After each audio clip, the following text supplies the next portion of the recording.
Fala aí pessoal, estão todos bem? Então, vídeo passado começamos a estudar o movimento retilíneo uniforme, onde as velocidades eram constantes e o corpo andava em linha reta. Nesse vídeo, vamos começar a pensar sobre, e se a velocidade ela não for mais constante?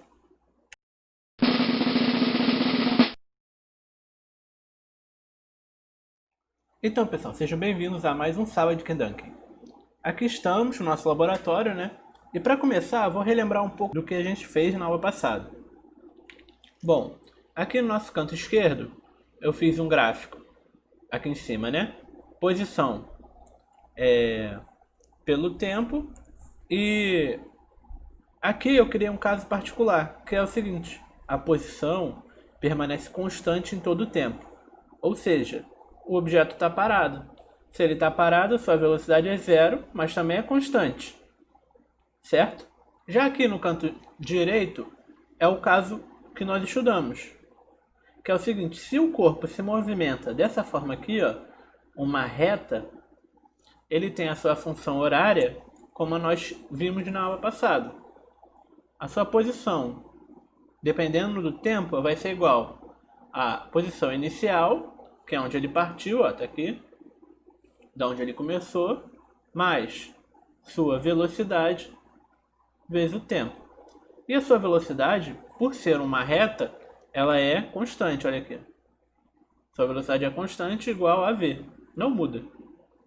Mas e se v dependesse do tempo? Se v fosse assim, o que acontece? Então, pessoal, assim como nós fizemos no caso anterior, de onde a partícula andava em velocidade constante, vamos fazer agora. Vamos tirar algumas fotos enquanto esse objeto se move no nosso eixo de coordenadas, que aqui eu usei aqui, ó, em preto, e já escrevi como S mesmo, de posição. Na primeira foto, que é no tempo igual a 0 segundos, ele estava na posição 0. Então já vou começar a construir a nossa tabela para a gente fazer a análise dos dados, né? Então ele estava na posição 0, no tempo igual a 0. Após um segundo eu tirei outra foto, que aqui, ó, após um segundo eu tirei outra foto, e observo que ele está na posição, ó, igual a 1 metro. Então eu vou anotar aqui na nossa tabela. Quando ele estava na posição 1 metro, ele estava no tempo 1 segundo. Bom, e repetir o processo para cá, e ele estava aqui no 4.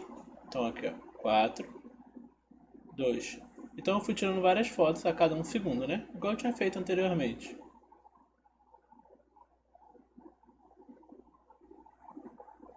E isso nos dá o seguinte resultado.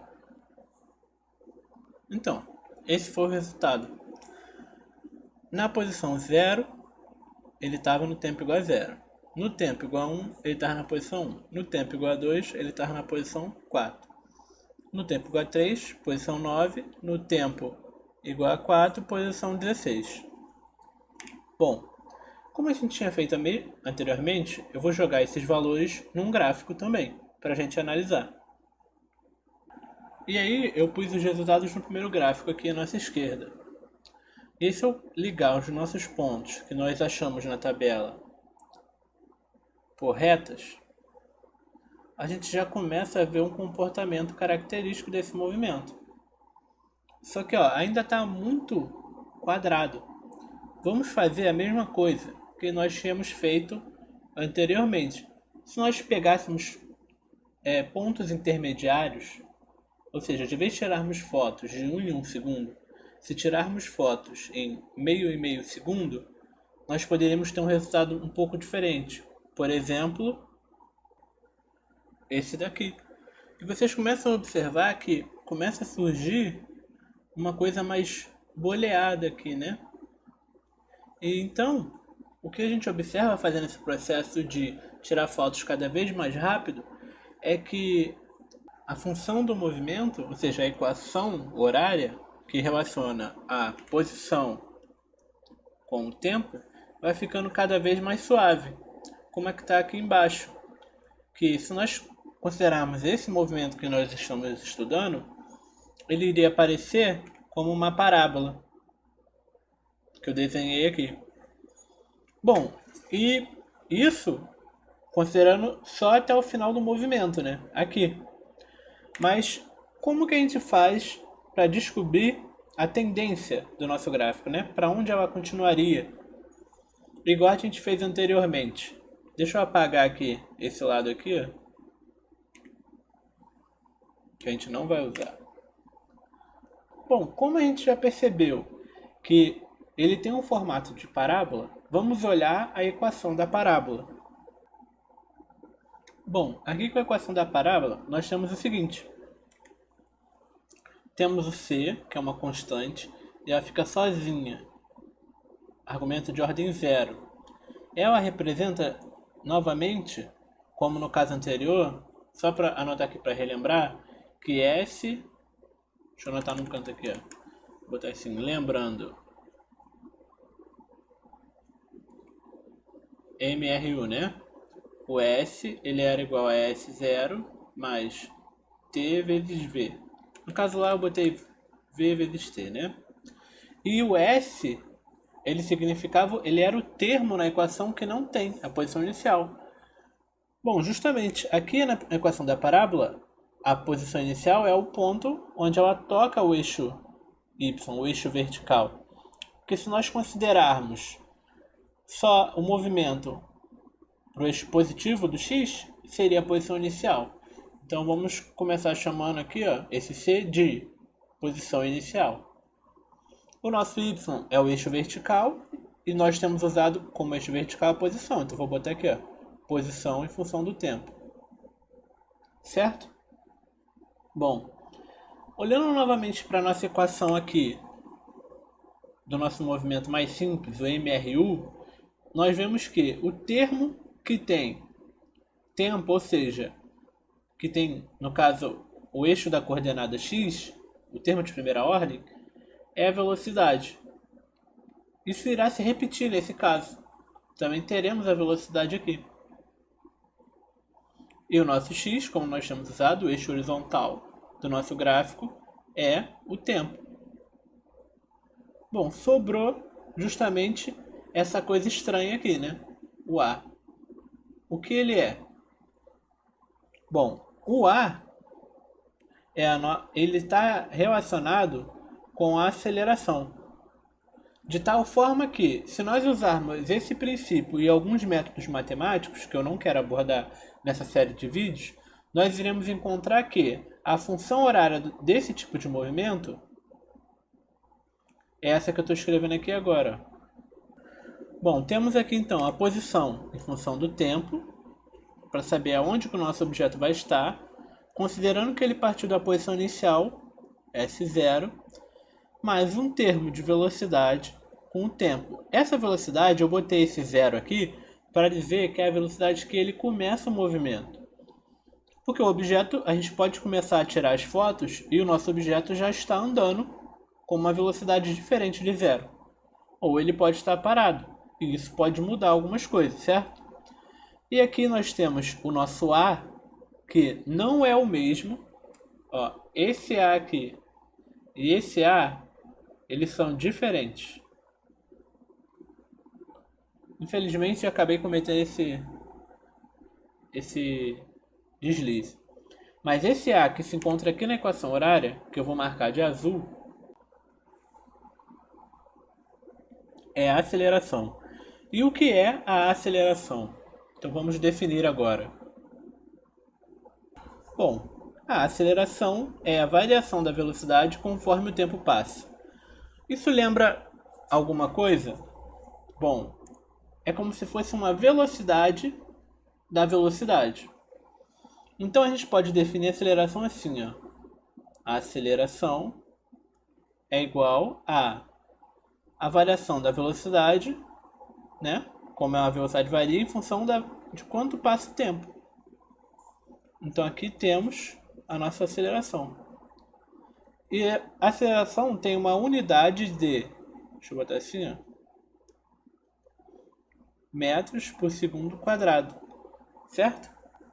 E ela tem essa unidade justamente porque a aceleração Por ser a velocidade, ó, metros por segundo, que representa a velocidade, sobre o tempo, que é medido em segundos, ó, é equivalente a escrever metros por segundo ao quadrado.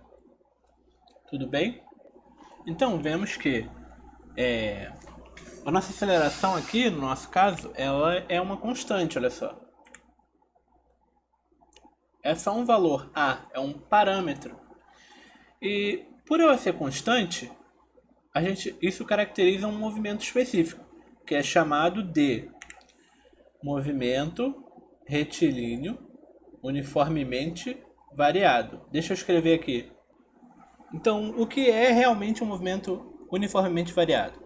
É um movimento onde a sua aceleração é constante, sua velocidade varia de forma uniforme.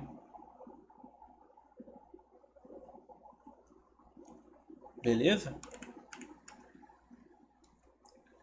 Bom, vamos relembrar uma coisa aqui, ó. Deixa eu fazer uma linha aqui para dividir. Vou botar aqui lembrando, ó. Quando nós tínhamos lá o nosso movimento que nós estudamos no vídeo anterior, o movimento retilíneo uniforme, a velocidade ela era constante, certo? E por isso nós tínhamos que ela representava o quê? Velocidade igual a variação do espaço sobre o tempo. Bom, conseguem ver a semelhança entre isso aqui e essa aqui de cima?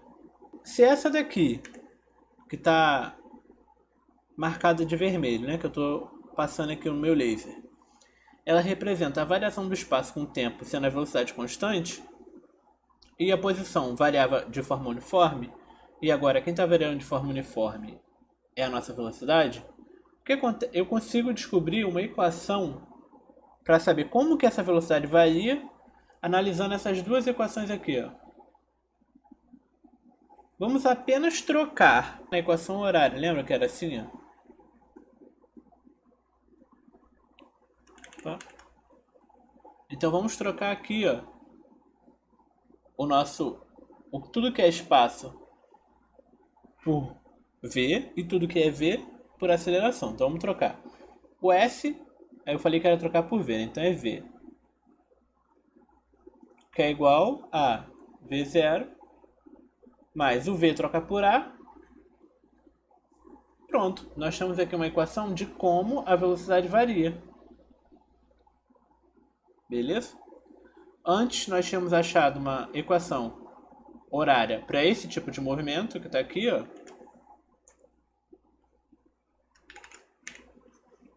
E agora nós achamos uma equação para descobrir como que essa velocidade varia. Porque a velocidade nesse movimento varia uniformemente, certo? Para a gente entender um pouquinho melhor, vamos olhar uns gráficos. Então temos aqui os nossos 3 gráficos desenhados e agora vamos traçar para entendermos o movimento, né? Se nós estamos estudando o movimento que eu caracterizei como um movimento que é retilíneo, mas sua velocidade varia uniformemente, beleza? Varia uniformemente, ó. Varia uniformemente. Então, se ele varia uniformemente, a sua aceleração ela é constante. Ou seja, na aceleração, para esse tipo de movimento, nós temos uma reta assim. Por enquanto, vamos esquecer um pouco as dimensões dos nossos gráficos, beleza? Vamos só analisar o desenho. E a sua velocidade, como a aceleração é constante, a sua velocidade vai variar de forma uniforme, então, como uma reta. Ela não precisa partir do zero aqui não. Então vou desenhar de uma forma mais geral, vou desenhar começando aqui, ó. E por conta dessa variação de velocidade, o nosso corpo faz esse tipo de movimento em relação ao espaço, de parábola. Beleza? E isso caracteriza o nosso movimento, o desenho do nosso movimento. E ele tem as seguintes equações, que eu vou fazer aqui de azul. Ele tem a equação horária, que é essa que está escrita aí. E ele também tem uma outra equação que é para caracterizar como a velocidade varia. Que é dessa forma aqui, ó. Beleza? Com isso, nós terminamos, em tese, de conversar sobre o movimento retilíneo uniformemente variado. Valeu, pessoal. Obrigado por assistirem o vídeo até aqui. Deixem nos comentários o feedback de vocês para que eu possa estar melhorando o conteúdo e ajudando vocês também. Qualquer dúvida também deixem nos comentários. Valeu, até a próxima e fui!